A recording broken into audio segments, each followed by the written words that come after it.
जय माता दी दोस्तों, स्वागत है आप सभी का एक बार फिर से। माँ भगवती की कृपा आप और आपके पूरे परिवार पर सदा सर्वदा बनी रहे। दोस्तों, अगर आप अपनी लाइफ में नया कुछ सीखना चाहते हैं तो चैनल को सब्सक्राइब जरूर करिएगा। ओम नमः शिवाय। सावन के पहले सोमवार यहाँ बांधे एक जोड़ा हरी चूड़ी, 24 घंटे में देखें चमत्कार। दोस्तों, सावन का महीना मर्यादा और भक्ति का महीना होता है। सावन के पूरे महीने पर भगवान भोलेनाथ का नियंत्रण होता है। श्रावण मास भोलेनाथ का प्रिय महीना है, इसीलिए इस मास में पूजा पाठ करके आप भगवान भोलेनाथ को अतिशीघ्र प्रसन्न कर सकते हैं। वैसे भी भोलेनाथ औघड़दानी हैं। अपने भक्तों के मात्र एक लोटे जल से ही वो उनकी सभी मनोकामनाएं पूरी कर देते हैं। इस संबंध में पौराणिक कथाएं और धार्मिक मान्यताएं भी हैं। भोलेनाथ के भक्त किसी और महीने में संयम या नियम का पालन करें या न करें, लेकिन श्रावण मास में संयम और नियम का पालन जरूर करते हैं। दोस्तों, आज का वीडियो बहुत खास है, आप अंत तक अवश्य देखें। हम अपने वीडियो में सरल और उपयोगी जानकारी देते हैं जिससे प्रत्येक व्यक्ति उसका लाभ उठा सके। सावन के महीने का कुछ विशेष महत्व इस प्रकार से है। सावन के महीने में ही समुद्र मंथन हुआ था। सावन महीने में ही माता लक्ष्मी समुद्र मंथन से उत्पन्न हुई थी और माता लक्ष्मी को धन की देवी की उपाधि सावन मास में ही मिला था। सावन के महीने में भगवान भोलेनाथ मृत्युलोक में आ जाते हैं और जिनके घर में शिवलिंग रखे गए होते हैं उनके घर में भगवान आंशिक रूप में जरूर आते हैं। इस मास में भगवान विष्णु योग निद्रा में चले जाते हैं, तो संपूर्ण सृष्टि का कार्यभार भगवान भोलेनाथ पर होता है। दोस्तों, आज हम बताएंगे कि किस वृक्ष पर एक जोड़ा हरी चूड़ी बांधने से आपकी सारी इच्छा पूरी होगी, आपके जीवन के सारे संकट दूर होंगे।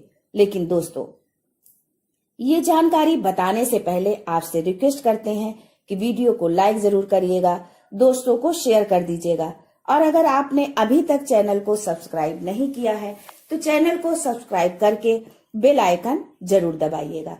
और अगर आप भी भोलेनाथ के सच्चे भक्त हैं तो कमेंट बॉक्स में लिखें ओम नमः शिवाय।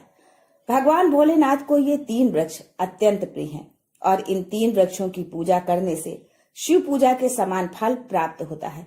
दोस्तों, इन वृक्षों के बारे में ये भी कहा जाता है कि स्वयं भोलेनाथ और माता पार्वती इन वृक्षों के रूप में भूलोक पर अवतरित हुए थे, अर्थात उन्होंने भूलोक पर जन्म लिया था। पहले जानते हैं सावन में हरी चूड़ी का महत्व। दोस्तों, हरा रंग सौभाग्य और प्रेम उल्लास का प्रतीक माना जाता है। हरा रंग प्रकृति का स्वरूप माना जाता है। माता पार्वती प्रकृति हैं और भगवान भोलेनाथ को पुरुष माना जाता है।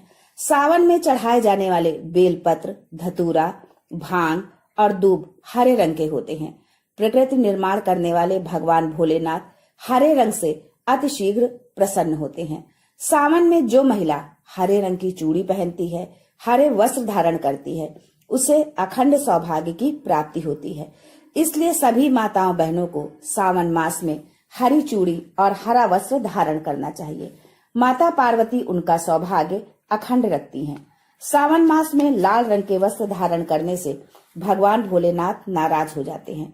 तो दोस्तों, इस वृक्ष पर सावन के किसी सोमवार को बांधे हरी चूड़ी आपका दुर्भाग्य सौभाग्य में बदल जाएगा।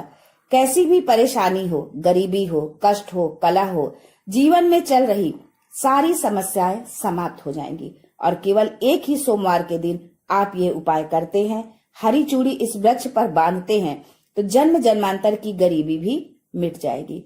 और शीघ्र ही एक ही सोमवार को ये उपाय करने से आपकी मनोकामना पूर्ण होगी। तो दोस्तों, वो कौन से वृक्ष हैं, आइए जानते हैं। पहला वृक्ष है शमी का वृक्ष। तो शमी के वृक्ष के बारे में ध्यान से सुन ले। शमी वृक्ष को माता पार्वती और शिव का मिश्र रूप कहा जाता है, इसीलिए शमी के वृक्ष को उमा महेश्वर वृक्ष भी कहा जाता है। पूरे सावन भर शमी वृक्ष पर माता पार्वती और भोलेनाथ का वास माना जाता है। सावन के महीने में गोधूली बेला पर प्रदोष काल के समय, यानी जब न दिन हो न रात हो, यानी संध्या काल के समय इस वृक्ष को छूने मात्र से कष्ट दूर हो जाते हैं। सावन के महीने में शमी वृक्ष की जड़ पर कच्चा दूध डालने मात्र से भगवान भोलेनाथ अतिशीघ्र प्रसन्न होते हैं और माता पार्वती का खूब सारा आशीर्वाद मिलता है। शमी वृक्ष का और धार्मिक महत्व क्या है, ये भी जानिए। दोस्तों, भगवान राम ने लंका पर आक्रमण करने से पहले शमी वृक्ष की ही पूजा की थी। पांडवों ने अपने दिव्य हथियार शमी वृक्ष के नीचे ही छुपा कर रखे थे। शमी वृक्ष जिस घर में लगा होता है उस घर का कल्याण होता है। तो दोस्तों, शमी वृक्ष पर उमा महेश्वर का ध्यान करते हुए 2 जोड़ा हरी चूड़ी और हरा रिबन जरूर बांधें, या जो भी हरे रंग की श्रृंगार की वस्तु आपको मिल जाए उसे जरूर भेंट करें। आपकी कोई भी मनोकामना हो एक ही सोमवार में पूर्ण हो जाएगी। शमी वृक्ष के पत्ते यदि पूरे सावन भर भोलेनाथ पर चढ़ाते हैं तो आपके घर अष्टलक्ष्मी वास करती हैं। आपके घर में कितनी भी दरिद्रता हो, आपके घर में कैसी भी परेशानी हो, परेशानी समाप्त हो जाती है और पूर्ण रूप से आपके घर में आकर भौतिक सुख निवास करने लगते हैं। दूसरा वृक्ष है धतूरे का वृक्ष। धतूरे का वृक्ष भगवान भोलेनाथ के उग्र स्वरूप काल भैरव के अंश से उत्पन्न हुआ है। मान्यता है कि शिवलिंग पर धतूरे का पत्ता, पुष्प या फल चढ़ाने से राहु, केतु और शनि के कुप्रभाव समाप्त हो जाते हैं।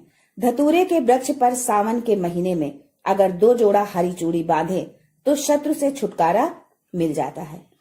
दोस्तों, सावन के महीने के किसी भी शनिवार के दिन बाबा काल भैरव का ध्यान करते हुए हरी चूड़ी बांधी जाए तो घर से भूत प्रेत बाधा भस्म हो जाती है। छोटी सी धतूरे की जड़ घर के किसी भी कोने में छुपाकर या खनन कर दबा दी जाए या गाड़ दी जाए तो भूत प्रेत की बाधा समाप्त हो जाती है। दोस्तों, तीसरा वृक्ष है बेल का वृक्ष। स्कंद पुराण में लिखा है कि बेल का वृक्ष माता पार्वती के पसीने से उत्पन्न हुआ है। जब माता पार्वती का पसीना मंदराचल पर्वत पर गिरा तो उसने बेल के वृक्ष का स्वरूप ले लिया। माना जाता है कि बेल के वृक्ष का दर्शन करने मात्र से ही व्यक्ति के पाप मिट जाते हैं। स्पर्श करते हैं तो जीवन की सारी समस्याएं मिट जाती हैं। अगर आप भगवान भोलेनाथ को अति शीघ्र प्रसन्न करना चाहते हैं, आप भगवान भोलेनाथ पर खूब सारी चीजें चढ़ा रहे हैं लेकिन बेल का पत्ता नहीं चढ़ाते हैं तो वो प्रसन्न नहीं होते हैं। पूरे सावन में बेल की जड़ पर ब्रह्मा जी का वास होता है, मध्य स्थान पर विष्णु और संपूर्ण स्थान पर भगवान भोलेनाथ का वास माना जाता है। ऐसा भी माना जाता है कि कोई भी साधक सावन के महीने में बेल वृक्ष की पूजा करे, सुबह के समय में या फिर संध्या के समय में बेल की जड़ के पास अगर घी का दीपक जलाए तो तीर्थों के स्नान करने के समान पुण्य की प्राप्ति होती है। समस्त तीर्थ सावन के महीने में बेल की जड़ में आ जाते हैं। तो दोस्तों, सावन के किसी भी सोमवार बेल वृक्ष पर कच्चा दूध डाला जाए तो जीवन की परेशानियां और कष्ट मिटते हैं। सावन के किसी भी सोमवार के दिन संध्या बेला में बेल के वृक्ष में 1 जोड़ा हरी चूड़ी जरूर बांधें। संध्या बेला में ही क्यों, तो दोस्तों संध्या बेला को ही प्रदोष काल कहा जाता है। प्रदोष काल के समय अगर माता पार्वती और भोलेनाथ की एक साथ पूजा की जाए तो प्रभाव बढ़ जाते हैं। इससे मनोकामना अति शीघ्र पूरी होती है। जैसे आप सुबह पूजा करते हैं तो उसका प्रभाव 100 गुना होता है, लेकिन अगर संध्या काल के समय जब आप पूजा करते हैं तो उसके प्रभाव 1000 गुना ज्यादा बढ़ जाते हैं। तो संध्या काल के ही समय घी का दीपक जलाएं।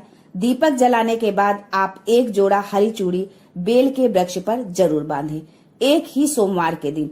ये उपाय करने से आपकी जो भी मनोकामना होगी वो पूर्ण हो जाएगी। जब आप भोलेनाथ पर बेलपत्र चढ़ाते हैं तो कम से कम 3 पत्तों पर चंदन से श्री राम लिखकर जरूर चढ़ाएं। इससे भगवान भोलेनाथ जल्दी प्रसन्न होते हैं। तो दोस्तों, सावन के किसी भी सोमवार को इन 3 वृक्षों में से किसी भी वृक्ष पर हरी चूड़ी जरूर बांधें, आपकी मनोकामना पूर्ण होगी। कमेंट बॉक्स में ओम नमः शिवाय लिखना ना भूलें। ऐसे ही धार्मिक एवं लाभप्रद जानकारी पाने के लिए चैनल को सब्सक्राइब करना ना भूलें। आज के लिए बस इतना ही।